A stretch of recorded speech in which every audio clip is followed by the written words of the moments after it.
So today's webinar is going to talk about SRA, or Safety Reliability Analysis. We're going to discuss what it's all about and how it can possibly help you. For those of you that don't know me, my name is Lauren Stewart, and I'm a mechanical engineer here at Exida. I help a lot of our customers get through the certification and the FMEDA process, as well as this SRA that we're going to be talking about. I also am an instructor at Exida Academy and help teach a lot of the Exida training courses. For those of you that are not yet familiar with Exida, we are involved in the complete supply chain of functional safety, alarm management, and cybersecurity. So no matter if you are an OEM designing the devices that are going to be used in safety systems, or if you're the people actually using the devices in your systems, and doing proof tests and up and running, no matter where you are in that cycle, we have consultants, professionals, tools, training, education, certification to help you along that way.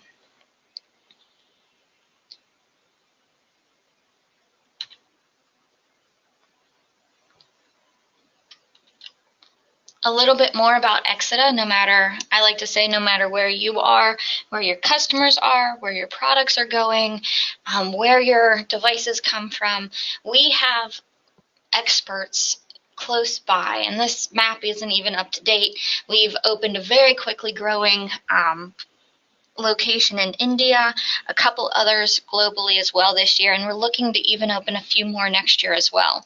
So we have experts all over the world ready to help you in functional safety, alarm management, and cybersecurity.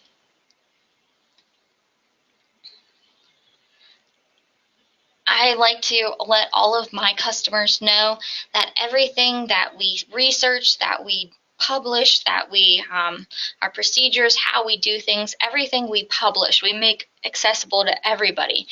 Whether they're in white papers, we deliver the speeches at conferences, through our books, these free webinars and the blogs we have. We like to get the most up-to-date and recent information out there as well as we can and as quick as we can. If we have the latest info on what's going to make the world safer, we want to get that information out. So always check back for our webinars or blogs. A bunch of new white papers being created right now that you can just easily download off of our website and see what's the newest happening in functional safety. But let's get into why you're here today.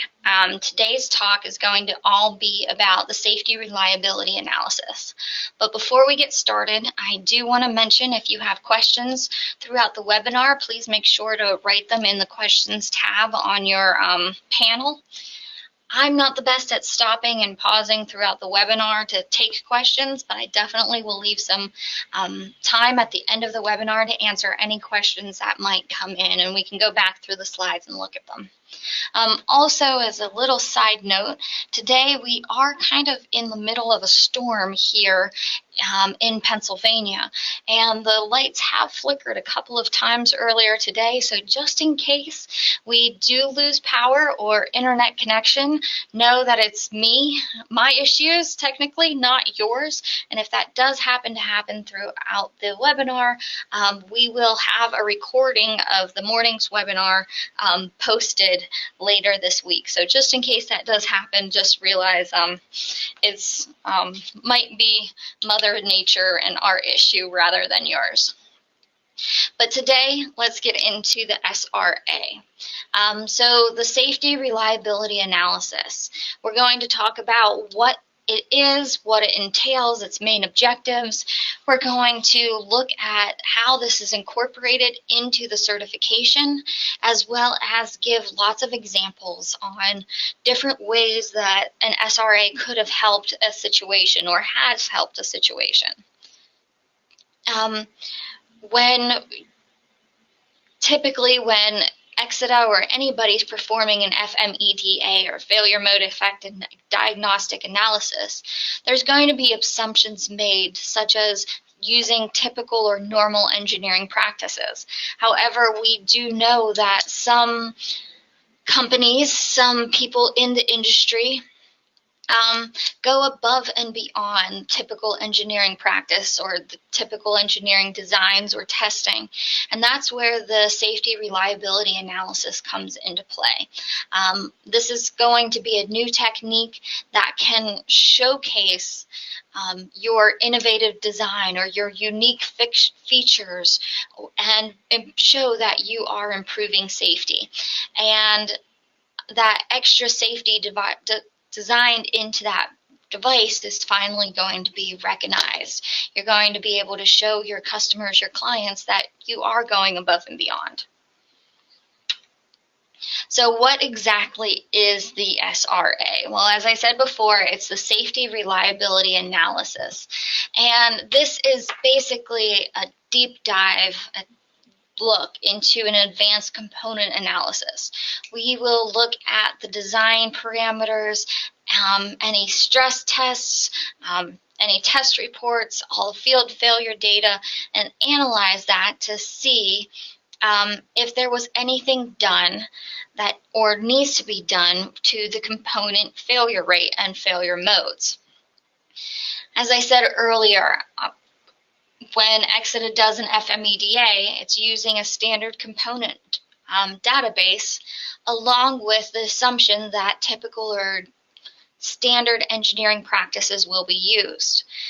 If there are some sort of special design considerations or a high strength part used or a newly designed part, exida can perform this advanced component analysis based on those design parameters or looking at test reports or FEAs, and possibly reduce the failure rates and the associated failure modes for that analysis.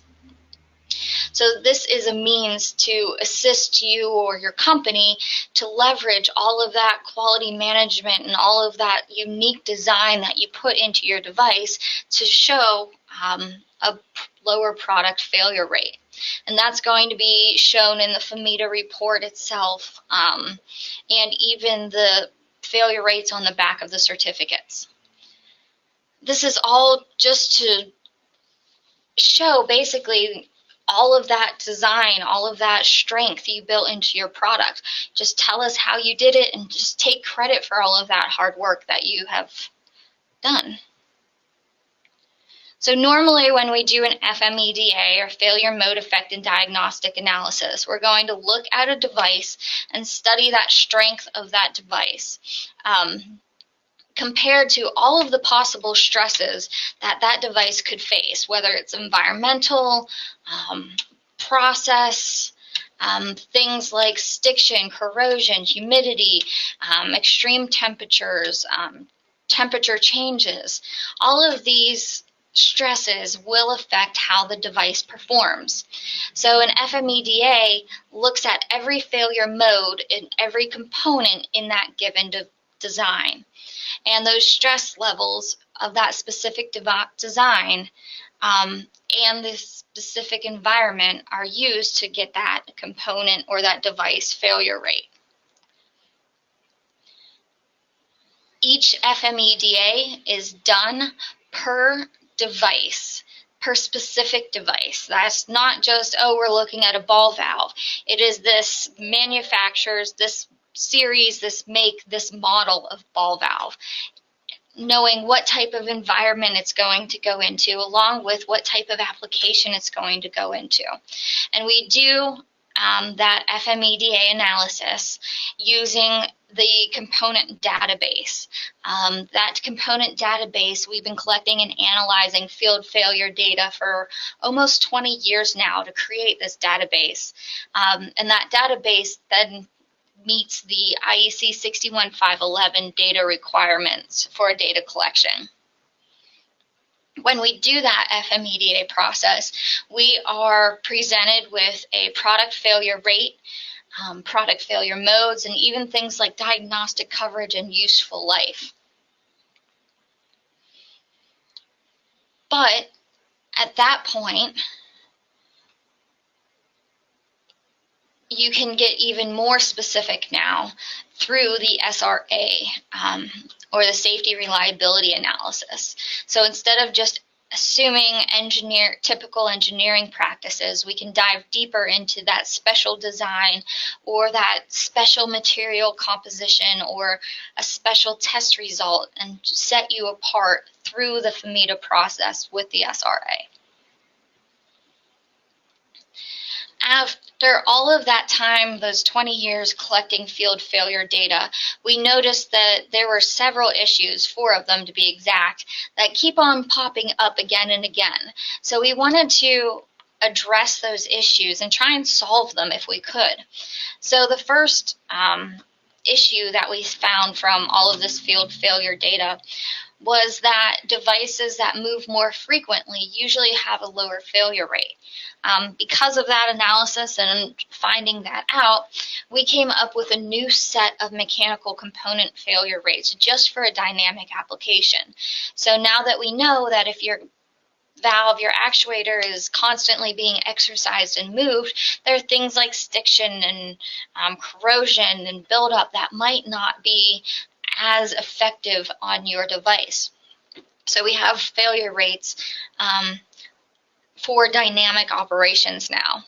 The next issue that we kept on seeing pop up from field failure data were we might be looking at the same device, and not just the same device, the same manufacturer, the same model of product being used in different sites can vary the failure rates up to 6 times. So what that's letting us know is different sites, whether it's how they're doing their maintenance or if they're doing their maintenance at all, can really affect the failure rates of a device. So to combat that, we created site-specific failure rates as well. Those are accounting for things like if a proof test is being done, if it's being done on time, if calibration is being assessed. All of that will drastically vary the amount of failures a device could potentially see. As I said, we modeled the Site Safety Index, or SSI, to be able to have people set themselves apart in that direction. We typically see people as an SSI level 2, and that's good general. However, if you're doing things to the T, if you're dotting every I, crossing every T, making sure you're doing it not only, but doing it on time and correctly, you can increase your site safety index level to a 3 or possibly 4 if you're being perfect, and see the lower failure rates because of that is associated with. And both of these, the dynamic application and the site safety index, we have blogs and webinars on just those topics alone if you want more information. The third issue that we saw often from field failure data was that when people are putting their final elements together in the assemblies, there's many failures due to kind of inaccurately putting those final elements together, whether it's design, testing, installation issues, even mounting and bracketing issues. So we put together a program to assess the complete final element assembly. If extra torque was considered, stiction, all of the different ways of mounting and bracketing things, if they were designed for this specific application, or if you're just grabbing a piece of scrap metal and putting it on to make sure that actuator stays put. So to combat those failures, we've put together our final element assembly program. And then finally, the another main issue that we saw over the field failure that we've collected over time is certain design techniques resulted in lower failure rates. And this is the major issue that we're going to talk about today. Showing how, if there's a certain detailed design or component strength or testing or analysis done, you can get credit for a higher design strength than in typical applications. And that's why the SRA was created, to be able to give people that are doing the above and beyond extra credit. So where would this fall into place in certification? Well, if you're doing the certification or recertification, it can easily fall in the same time or right after that FMEDA. So we would look at the safety reliability analysis kind of at the same time when we're digging deep into the FMEDA and showing exactly what's going above and beyond per each component and failure mode. We will also look at the application review and how it's being used or tested later on throughout the final safety case as well. But oftentimes when we talk about failure rates, and we think of these really tiny numbers, but we don't necessarily think of why we've got them, where they've come from. So I wanted to kind of dig a little bit deeper into this today. So we know that a failure is going to occur when stress is greater than the strength of the device. So if we think about these two curves, typical stress and industry typical strength, you can see that there's this area in the middle right here where you're going to have a higher stress level than your strength. And that's where we're going to see issues. That's where we're going to get those failures, and that's the failure rate we're trying to calculate. So our FMEDA component reliability database is used to make and generate each device level failure rate estimates in that gray area. Once again, with that, we're going to assume average stress and strength, and that safety index of average, say, site safety index of 2, which measures the safety culture and human stresses at a site. However, if we want to look at what the SRA will do, if we're looking in that detailed review of the strength, we're going to assume, or we're going to see that if you're putting all of this extra effort in, we will see if that has actually increased the design strength of your product. If so, that blue line would be more towards move on higher stress or higher strength with lower stress to more where the green line is. So that in return would have this area below the curve where we would be looking at that failure rate. So as you can see, there's not as much overlap with the stress being higher than the strength in this case.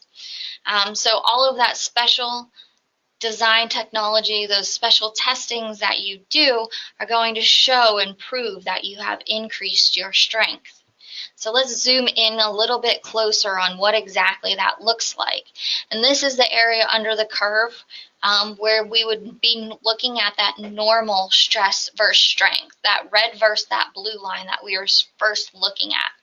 However, if we introduce the SRA, instead of using the blue line as the area under the curve, we're going to use the green line. As you can see, that's a big difference, or could be a big difference in the area that we're looking at those failure rates. Once again, you're going to prove this through your special design technology or that special testing or FEAs to show that increased level of strength.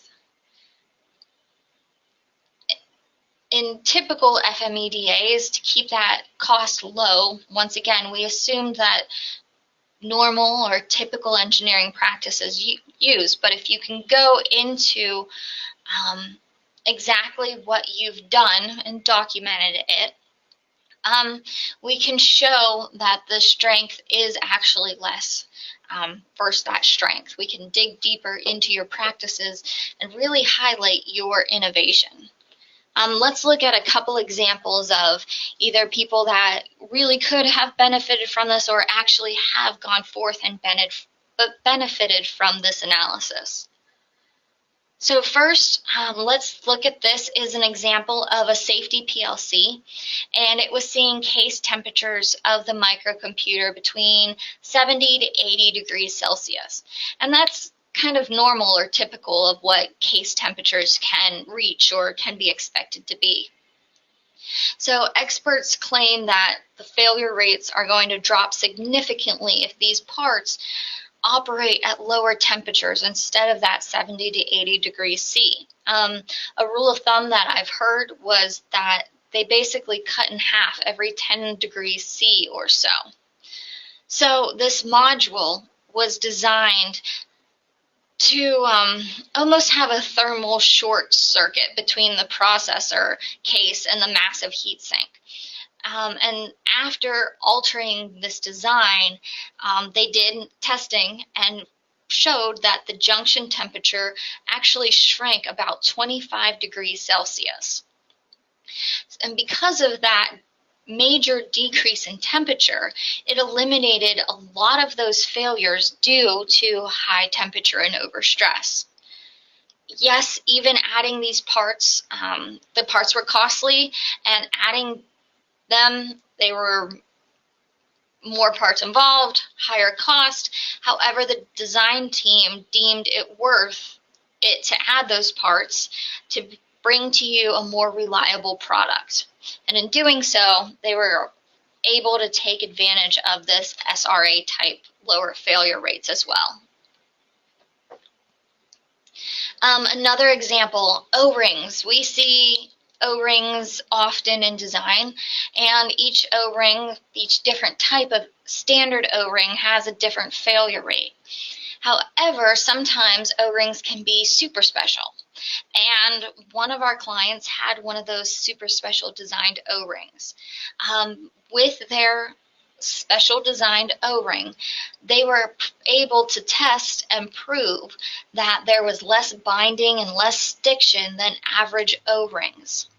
After studying all of their test results, we were able to lower their failure rates of the O-rings due to binding in this device, thus lowering their device failure rate as well. Another example we have is there was a liquid level float, and in that design, they had a pivot, and our customer was saying, listen, this pivot really sees much less stress than normal. So we looked at them and said, okay, show us, prove it to us.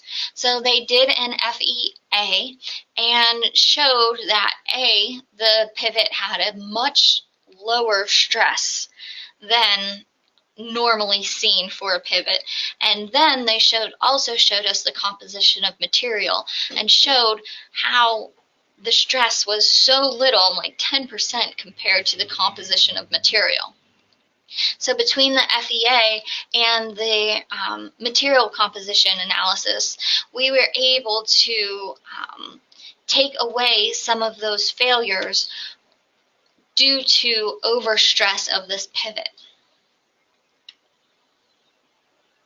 Final example I have is looking at a solenoid, and our standard FMEDA results of this solenoid had failure rates considering both the spacers and these seals or O-rings over the spool. After reviewing, this company did a fault injection test, or an FIT, and they actually removed all of the O-rings and proved to us that those O-rings weren't there for leakage. Even removing the O-rings completely, there was not enough leakage past where they would be to cause the actuator issues. So we were able to remove a lot of those leakage failure rates due to the O-rings, thus once again lowering their device failure rate. So as you can see, there's many different ways to use this SRA. There's many different ways to prove your design or your uniqueness, whether it's design analysis, testing, FEAs, FITs, there's many different ways we can achieve this, as long as we're showing that proof of that greater strength compared to the stress of what the device is going to see. We really think that the SRA could be a great way for any device manufacturer to show that all of the great things that they've been doing, all of the innovation, all of the new testing and way to stand out to your customers. So I'm going to go ahead and take some questions now. If you have any questions later, please feel free to email me at any time. And in the meantime, if you really enjoyed this and want more functional safety information, we have classes coming up. These are live trainings. They're not only all over the US, they're all over the world. That's that FSE 100, that 5-day course. And if you can't get out of the office and want more information, we started to do self-paced online training as well. And we have a bunch of the courses up there, more coming soon. But these are the courses you can take at your privacy of your own home without traveling. And if you're in any area coming up, we have some exciting conferences that we're going to have a booth at and speak at, and a complimentary seminar coming up as well. So if you're in this area, please feel free to stop by and say hi. Okay, so the first question we have, what is the typical operating temperature used for the FMEDA? It depends on each device. In the exida FMEDA, in our analysis, we have 6 different environmental profiles, and depending on what that device was certified or what that device was designed to is what profile we use. We have anything from cabinet mounted, controlled temperatures, that's profile 2. Profile 3 is general use. We have subsea, we have topside, we have process wetted. So depending on what device is being used is that different environmental profile. And each environmental profile has a different temperature and different humidity, different vibration considerations. Thank you very much for joining in, and I hope you have a great afternoon or evening wherever you are.